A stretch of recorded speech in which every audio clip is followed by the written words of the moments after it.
researchers segment of the program.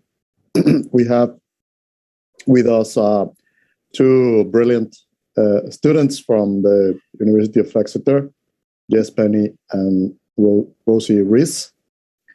Following the same dynamic that we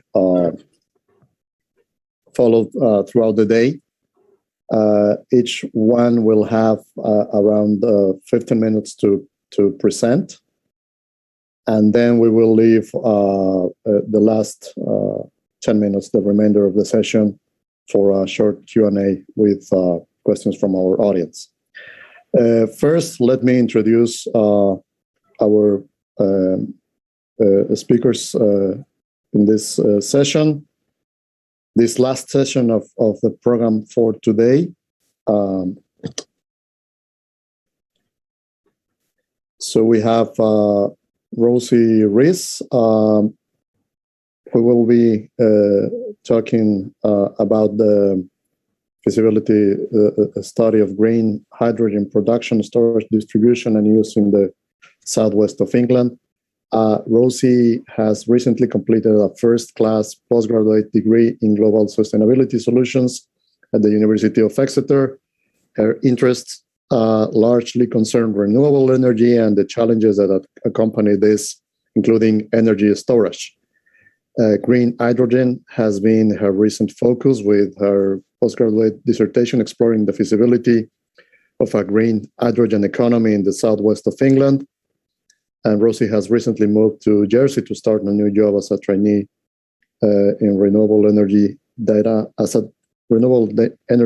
data analyst with Jersey Electricity, where she has been designing solar PV projects and researching new sustainable products and services, which is a very interesting angle and one that I would like to dwell a bit more, if possible, this interaction between academia and business or the private sector. On the other hand, we have Jess, a doctoral researcher, who will be telling us about her research on future drought risks using MCDA-GIS techniques.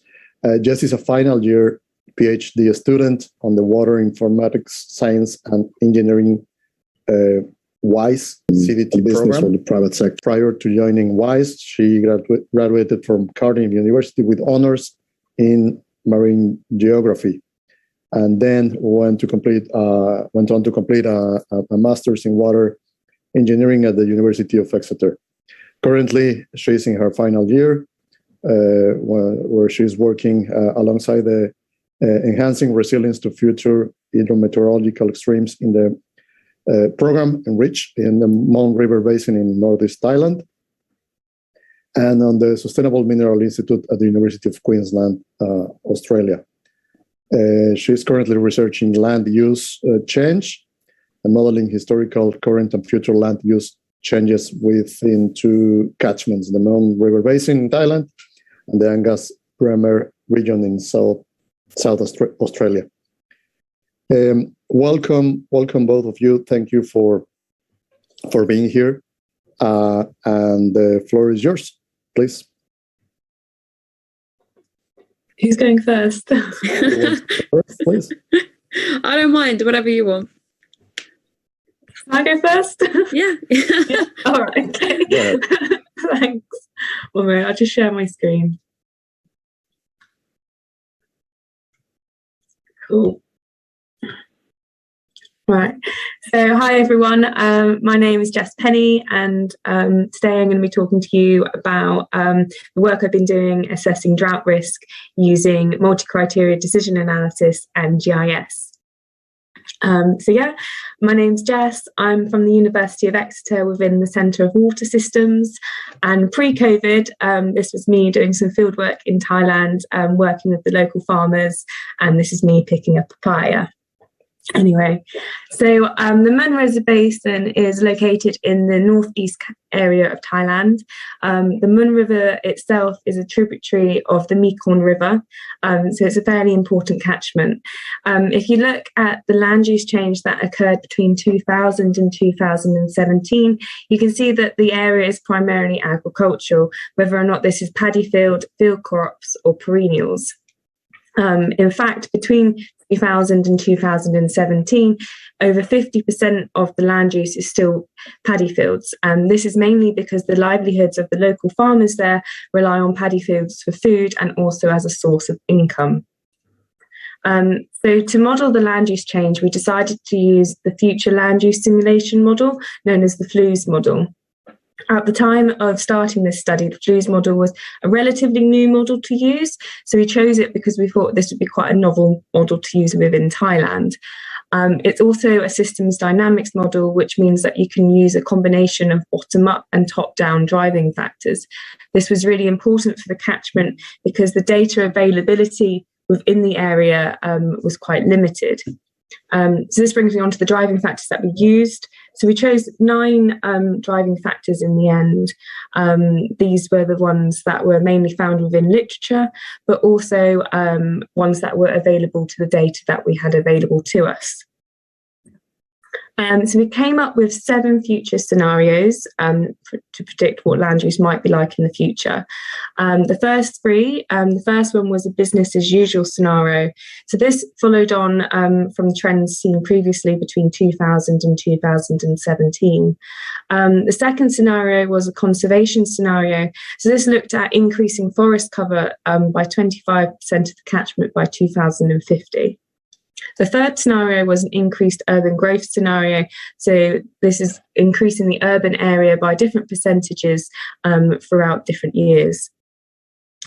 The 4 next future scenarios were based upon workshops that we did. We were able before COVID to do 2 workshops with stakeholders. The first one, if you look at the top right picture, was with farmers from the Buriram province. And then the second one was a joint stakeholder meeting or workshop between the Enrich and Star project. And this involved academics, NGOs, government agencies. And from these 2 workshops, we were able to come up with 4 scenarios that were really important to the people living in the area, as well as being important scenarios for policymakers for the Mun in the future. So the 4 ones that we created from these workshops, the first one was a productivity scenario. So this was actually based on a map that was given to us by the Land Development Department, which looked at the soil capability. And the actual soil capability within the Mun River Basin found that 45% of the land use or land was actually more productive for growing crops such as field crops and perennials. Whereas obviously most of the land use at the moment is paddy fields. So this looked at reversing that and increasing the area covered by field crops and perennials. The 5th was a multi-objective scenario. So this looked at combining the previous conservation and high urban growth scenario. The 6th one was a policy-driven scenario. So this looked at changing the objective and the constraints of the model every 5 years based on the 5 previous scenarios that we'd already come up with. The 7th scenario was a water-stressed scenario. So at this point, we were able to add in increased drivers. So we were able to add temperature, precipitation, and soil moisture into the model. Okay, so these are some of the land use change results. Unfortunately, I can't show you all the results because we haven't got much time. But so as you can see from 2017 and these 3 future scenarios for business as usual, combination and productivity, you can see that the paddy area shown in yellow has decreased. And you can see an increase in field crops, especially in the west and the central catchment. This is to the greatest extent in the productivity scenario shown in the bottom right-hand corner. If we also look at the productivity scenario, you can see that the purple area, which is perennial and orchard, has significantly increased in the southeast corner. If you then look at the combination scenario shown in the bottom left-hand corner, compared to the 2007 land use and the business as usual, you can see that the forest area has increased in the south, but also along where the river is, along the centre of the catchment and down its tributaries. So next we went on to looking at multi-criteria decision analysis and GIS. So within the second workshop, we were able to give out questionnaires and ask the participants to rank 13 different factors onto what they thought was most important in determining drought risk within the Mun River Basin. So we were able to ask a number from social, economic to environmental factors. So this is the results and the overall percentage ratings that we were able to get from those results. As you can see, the climatic factors scored most highly, such as rainfall and water availability, whereas factors such as GDP and elevation scored fairly low. Just to explain how this works within GIS, so you have 13 different maps and you have them all ranked, and then you can add them together within GIS to create one map. So these are some of our results. So initially we did do annual drought risk results, but the spatial variability wasn't very good. So we split them up into seasons. So we split them up into a summer season, a winter season, and a rainy season, because then we got better results. So for the summer season, 2007 compared to the future results, you can see that the drought risk is seen in the east, but also in the in the northwest corner, but you can see that especially in the east that this drought risk has increased in the future with this red very high drought risk seen.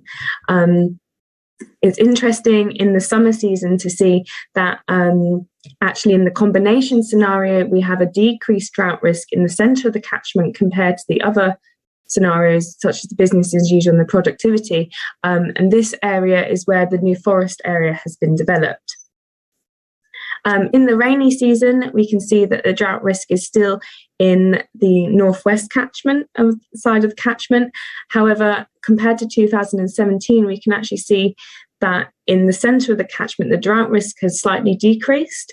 When we looked back at the rainfall maps and looked at the spatial availability of the rainfall, we saw that actually in the rainy season, the rainfall had increased.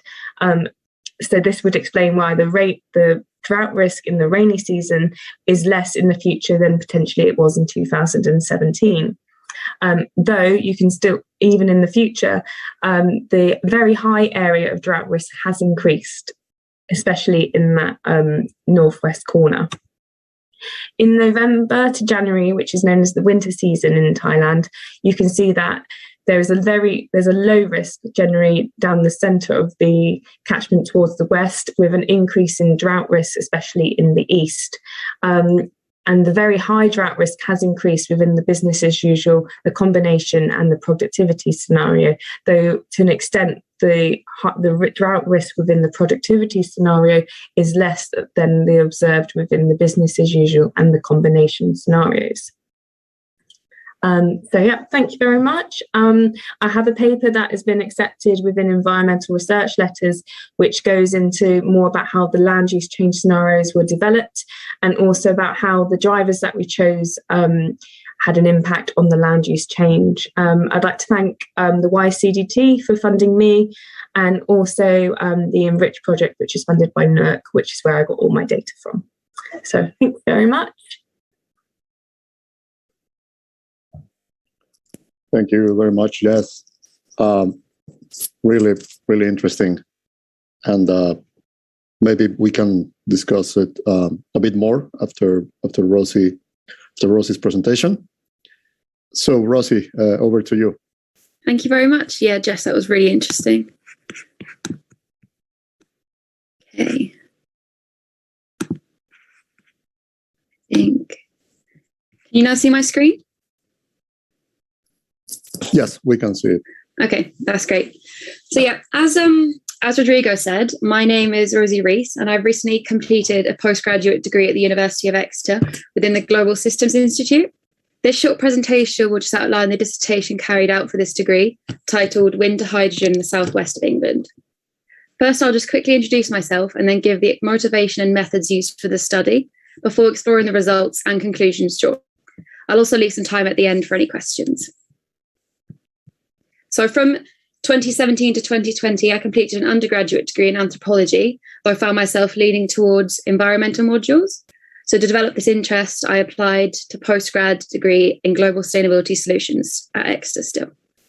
This degree has allowed me to explore sustainability from a variety of angles, from science, politics, economics, with a dissertation focus to develop a solution to a complex sustainability issue. So, as Rodrigo said, I just finished the project, so I moved to Jersey to start a role as a renewable energy analyst with Jersey Electricity. We work closely with the government to implement renewable energy projects. So my role has been in learning a solar PV software to produce designs for rooftop and ground-mounted solar projects around the small island. Just to give a quick introduction to hydrogen as an energy vector. So energy sources such as natural gas work directly via combustion to create heat, or in fuel cells to create electricity. Hydrogen works differently in that it works as a vector or a carrier of energy, meaning that it can carry and store energy produced from sources like renewables. At the point of use, hydrogen doesn't emit any carbon, with the only byproduct being water. So hydrogen can be used directly to produce heat or used in fuel cells to produce electricity, much like natural gas. However, as hydrogen does not typically exist by itself in nature, it must be extracted from the compounds that contain it. Carbon-intensive methods such as steam methane reforming react steam with a hydrocarbon to isolate the hydrogen. However, hydrogen production can be a low-carbon process via electrolysis. This is whereby hydrogen is extracted from water using renewable electricity. So why can hydrogen be considered a solution? Hydrogen's role as an energy vector is imagined to be crucial in low-carbon futures across the world by providing a method of storing excess renewable energy. So this graph shows the difference between the UK's electricity demand in the summer compared to the winter. The intermittent and weather-reliant nature of many renewable technologies means that a method of storing energy is required to flatten this difference between energy consumption and generation. With storage, excess production in the summer can be stored for excess demand in the winter. Currently, mass excess production must be wasted. So the general electricity demand will also increase with the increase of electric cars, boilers and stoves, all becoming sustainable options. Higher demand also demands more storage. The National Grid predict that by 2050, renewable energy production will need to increase by 326%, and energy storage will need to increase by 1,400%. This graph compares energy storage options, showing that electrochemical storage options such as batteries can only cover short timeframes from hours to days. This makes them suitable for some applications, however, cannot support energy storage at the national grid level. Hydrogen, however, can store and transport energy in much larger capacities over much longer periods, making it a much more suitable option for large-scale national energy storage. So with my base in Exeter in the southwest, where heating accounts for 37% of current emissions, finding a low-carbon heating solution with storage potential was the best option for reducing emissions, especially when there's no current scheme in place. So with the huge demand for electricity elsewhere and pressure mounting on the national grid, non-electric alternatives for heating are being explored. And hydrogen boilers work very similarly to natural gas boilers by burning the gas via combustion to produce heat. The UK has policies in place to support these plans, with plans to make boiler replacements all hydrogen ready by 2026. This heavily supports the hydrogen heating route. Hydrogen can be distributed through the southwest via the existing natural pipeline, keeping cost of distribution low. The southwest also has an issue with fuel poverty, with 23.6% of homes not connected to the gas grid. Transforming the heating system can allow the transformation and adding of new pipelines to attend to social issues such as this one, as well as creating a sustainable heating system. So the research itself was largely based on some stark findings during the literature review.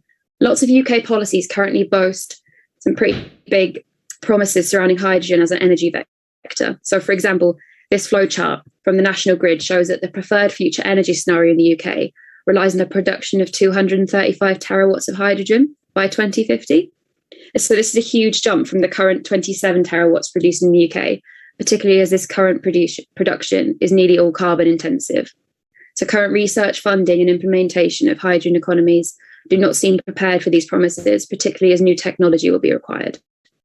There was also found to be an historical focus on cost objectives when evaluating hydrogen economies, with much less focus on the social and environmental impact of hydrogen. I concluded that interdisciplinary research would be best to help to fully realise the decarbonisation potential of green hydrogen as a systemic decarbonisation solution. So this came with the need for mixed methods approach to this research. So the quantitative data collection allowed a technical understanding of the wider hydrogen market, its behaviour and prices. The expert elicitations instead allowed an understanding of how the hydrogen industry works in practice, offering experienced knowledge. This information was more subjective and less standardised than the quantitative data collection. However, when brought together, the two approaches allowed the data to be reliable, but also informed by realism and pragmatism. So the expert elicitations proved to be particularly valuable to the study. I found it possible to find niche information rather quickly, rather than spending hours searching through data online. The experts I interviewed came from across the hydrogen industry, from organisations such as Northern Gas Networks, Aquaventus, and Element Energy. These experts gave me crucial knowledge into the industry and what methods of production, storage, and use of hydrogen would work best. And I think this really enriched the data set. So on to the results. So based off the data collection and expert elicitations, I produced this flowchart demonstrating the optimal design of a hydrogen economy in the Southwest. So as you can see here, it goes from the left to the right, and offshore wind produces the electricity which powers an offshore system consisting of an electrolyzer and a desalination system. This system desalinates and splits the surrounding seawater into hydrogen and oxygen, isolating the hydrogen and sending it back to the shore via a subsea pipeline. Excess hydrogen is then stored in a salt cavern near Dorset, account for increased heating demand in the Windsor. This hydrogen then replaces the total natural gas in the existing pipelines for heating purposes. So the design had to be designed specifically for the Southwest with an understanding of the local pipelines and existing infrastructure. So the red boxes represent the 7 offshore wind farms, starting with Cornwall in the tip and then going up to Somerset in the right. The yellow lines are subsea pipelines delivering hydrogen to the shore, and the green circle represents a salt cavern in Dorset. The blue lines show the existing natural gas distribution network. This system produces enough hydrogen to fill the entire heating demand of the Southwest. So just to contextualise the findings, I evaluated the feasibility with the results from the study and the cost and the emissions, and it was found that, and they were compared to that of natural gas and other methods of heating. Table A shows that the cost of hydrogen was found to be higher than that for natural gas. However, over time, the price of natural gas can be expected to increase due to carbon taxes, as well as natural gas itself becoming obsolete in a sustainable energy system. In comparison, the price of hydrogen is expected to decrease over time with economies of scale and research and development. So in terms of emissions, Table B shows that replacing natural gas with hydrogen accounts for a 97% reduction in emissions from heating in the Southwest. The existence of other sustainable methods for heating are discussed in the study, such as electric boilers and ground source heat pumps. However, hydrogen was concluded to be a suitable option for the Southwest, in that it doesn't strain the national grid and doesn't rely on individual upfront investment in sustainable heating alternative. The hydrogen solution provides an opportunity to utilise the existing grid whilst providing a similar heating experience but with extremely low emissions. Just on to some conclusions. The study concludes that a green hydrogen economy in the Southwest is feasible in terms of sustainability, emissions reductions, and would contribute to net zero goals. The replacement of natural gas would also result in social benefits and equality by enabling people equal access to a sustainable source of heating, with also the option of adding homes to the gas network. The study also concludes that many takeaways which could influence future hydrogen research with impact on upcoming policy. Overall, there was found to be a lack of data surrounding the emission factors of various aspects of a hydrogen economy, including pipes and desalination systems. This made it very difficult to accurately estimate the environmental impact of a project like this. I consider this to demonstrate the historical disregard for the emissions of gas systems, which will need to be developed with a low carbon sustainable gas option. A main barrier of the project being the cost, funding and support for hydrogen economies and research is required to encourage solutions like this and to fulfil the government's own hydrogen targets recently set out in the 10-point plan. I found the success of the disciplinary nature of the research calls for more research like this. This can allow the viewing of hydrogen economies and sustainable solutions in general as interconnected solutions with various aspects rather than linear ones, perhaps focusing on cost. Overall, the study could be furthered with the development of a model to optimize both the economics and feasibility of the project. The potential use of this across applications and locations is promising and would allow better knowledge of feasibility of hydrogen economies in different locations. So yeah, that's just my study. Thank you very much for listening. Perfect. Thank you. Thank you very much, Rosie. Thank you. And I would like to go back to Jess' presentation. And I have a couple of questions before we go to a question that has been that someone left at the chat box here for, I guess, Rosie actually. But first, Jess, a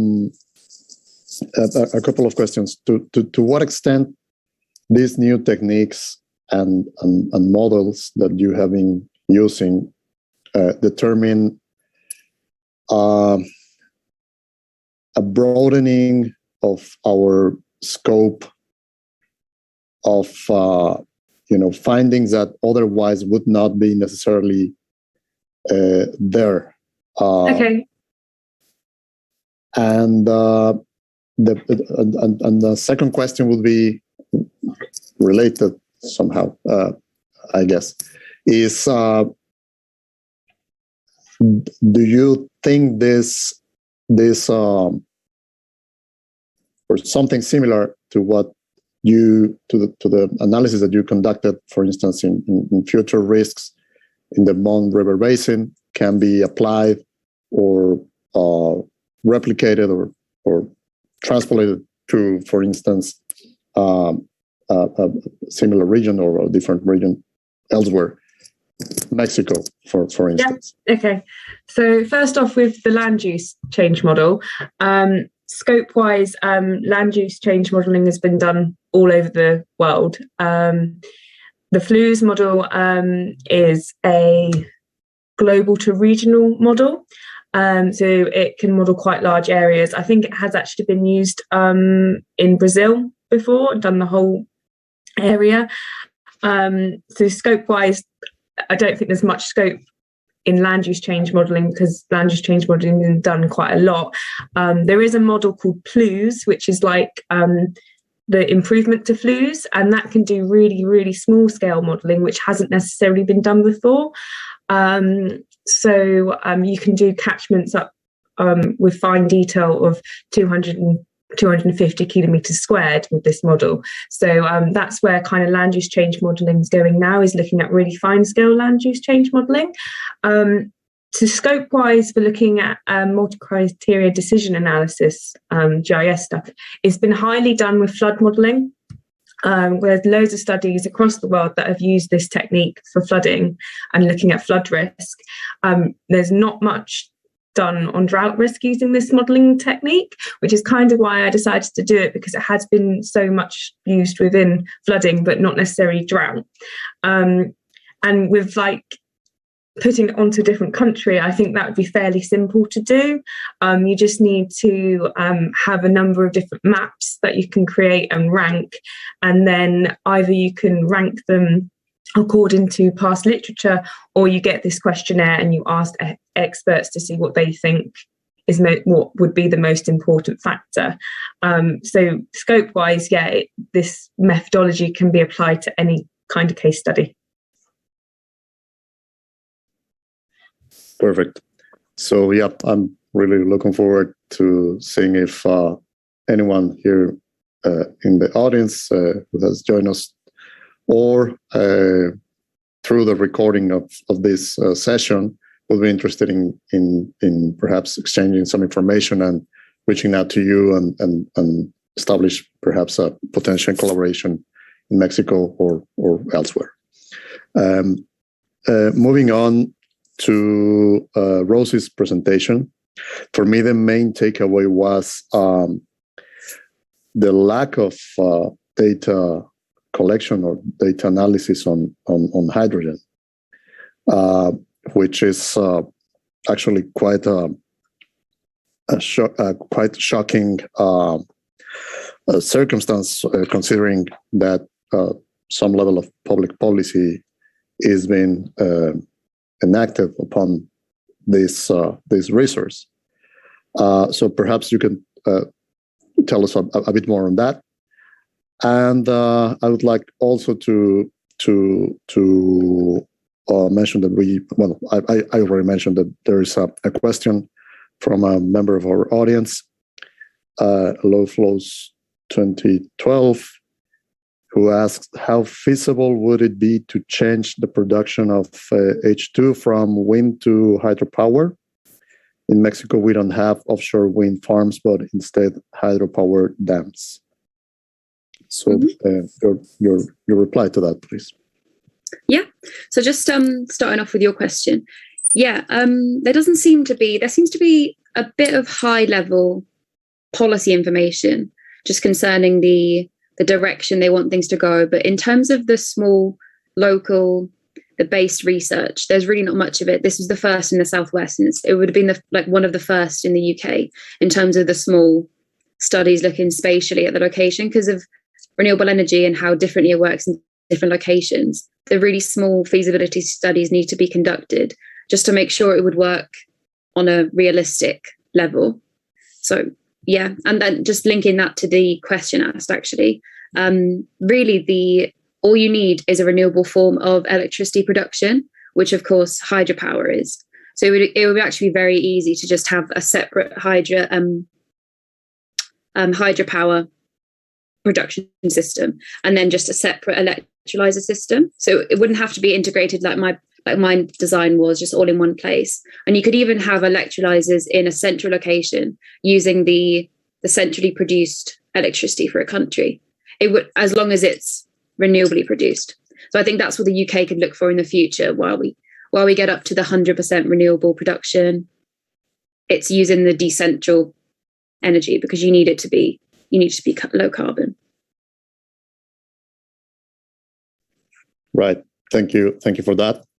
And could you expand a bit more on your experience going from, your postgraduate research to now the private sector and the research that you have been conducting for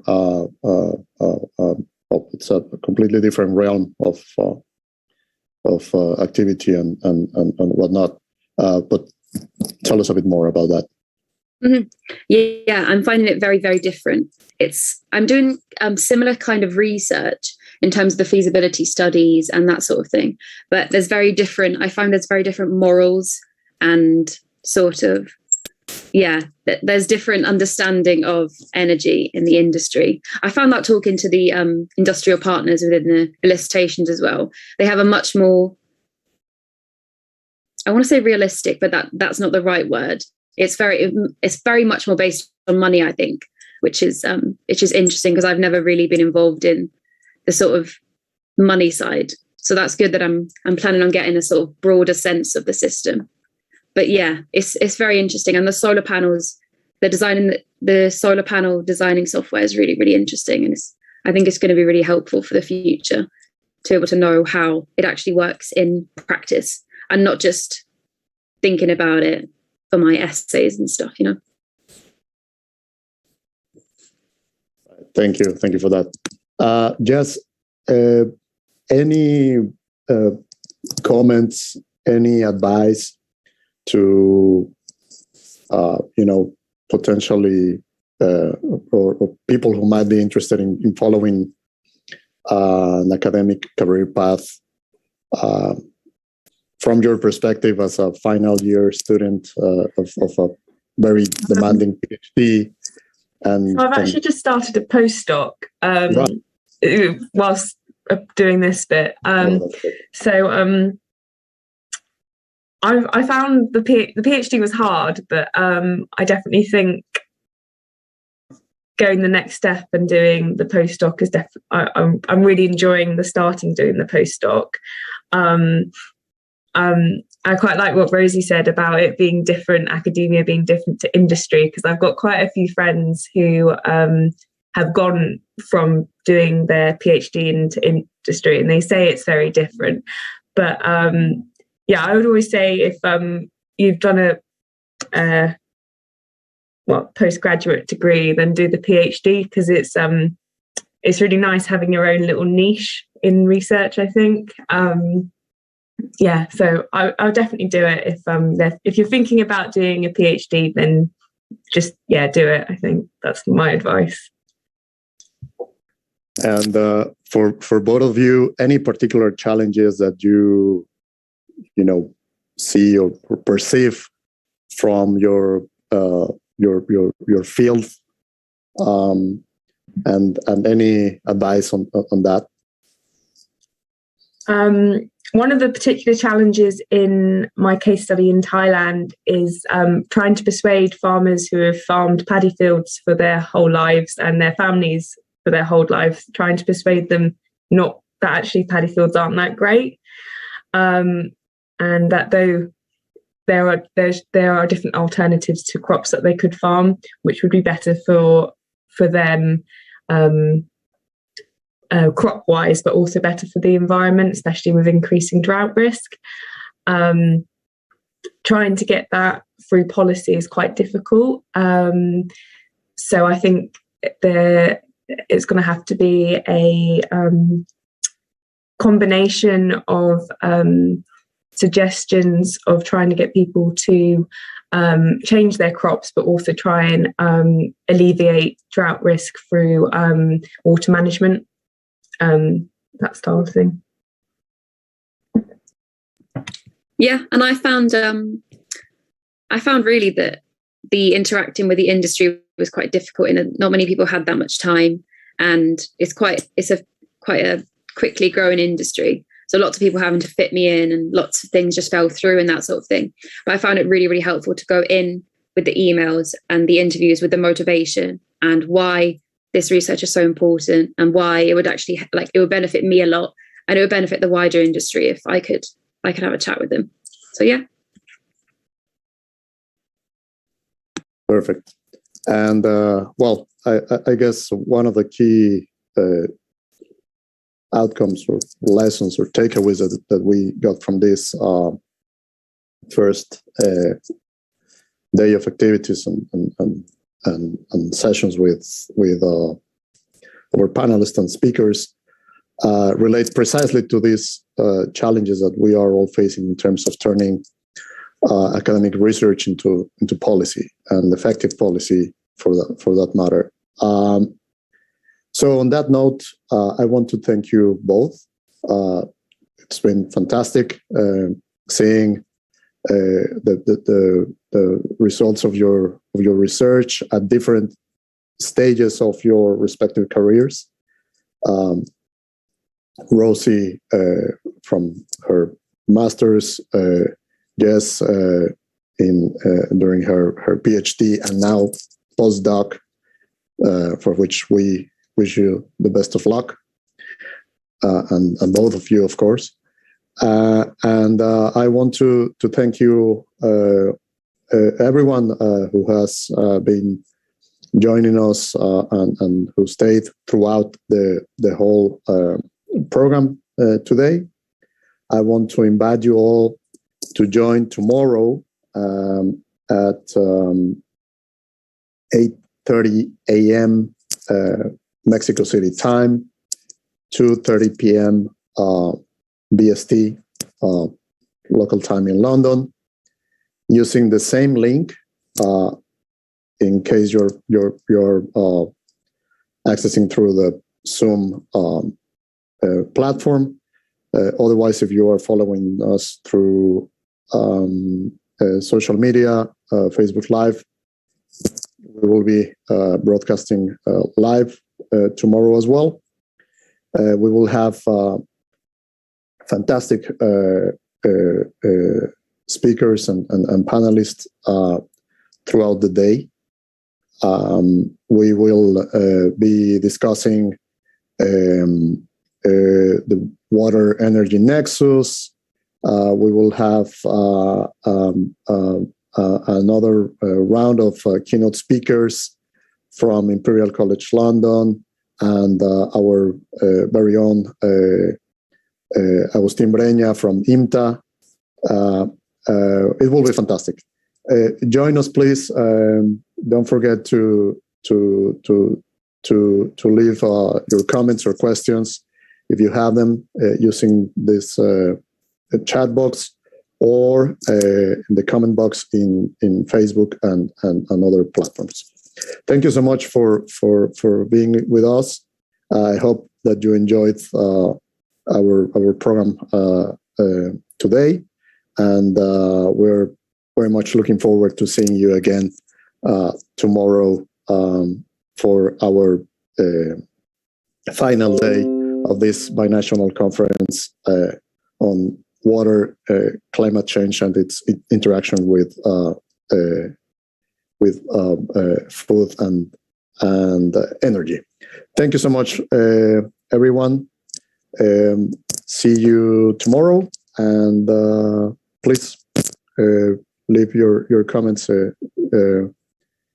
if you have them. Thank you so much.